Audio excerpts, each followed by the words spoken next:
Our spotlight is on Thomas Linacre. And the question is, who was Thomas Linacre? There's an amazing story of this man who was appointed as the king's physician under King Henry VIII, the famous King Henry VIII of England, in the year 1509. Linacre is a fascinating character. He was actually a genius.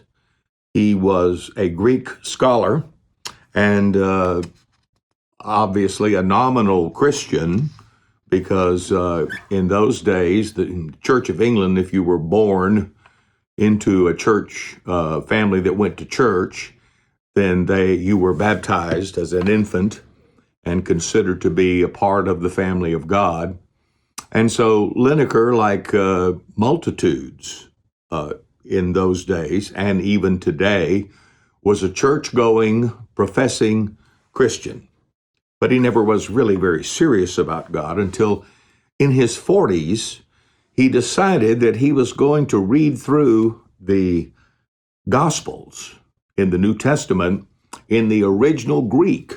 He was going to study the Gospels in the original language, which he felt would give him the most accurate view of what the Gospels were really saying. Well, he did that. And as he began to read the terms of discipleship presented by Jesus in the Gospels, he was shaken. He read where Jesus said, if you don't take up your cross and follow me, you cannot be my disciple. If you don't prefer me above your father, your mother, your sisters, your brothers, you cannot be my disciple. He said, if you love me, you will keep my commandments. So Linacre realized that the Christianity that Jesus preached looked nothing like the Christianity of his day. Indeed, it looked nothing like his own Christianity. And he made this famous statement. After reading the Gospels in the Greek and studying, he said this: either these are not the Gospels, or we are not Christians. Either these are not the Gospels, or we are not Christians. I wonder what would happen if every church-going American would really read and study their way through Matthew, Mark, Luke, and John, and just read it as if you've never read it before, and just take the words of Jesus for what they are, literally. I believe we might be able to say the same thing today. I think many churchgoers would have to say, either these are not the Gospels or I am not a Christian.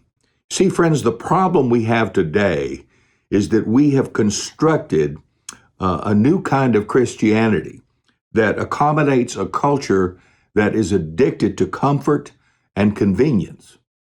Everything that we do, not everything, but in a vast majority of our churches in America, the pulpits preach a message that accommodates the culture.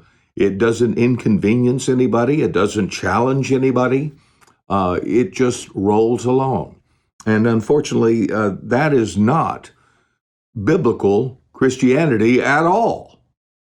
And I think it's high time we ask for the old paths, which is the theme of this series. By the way, you need to go online and watch this series, one of the most important teaching series I've ever done. It's called Ask for the Old Paths. It's from Jeremiah 6:16, where God actually spoke to the prophet Jeremiah to tell his people who were very backslidden and very much away from God. He said, ask for the old paths where the good way is and walk in it, and you will find rest for your souls. I'm calling American Christianity to ask for the old paths. Will you help me get the word out? We need to, beloved. We need to get back to the Bible, back to biblical Christianity. That's what's going to change the culture when we change the church. God bless you.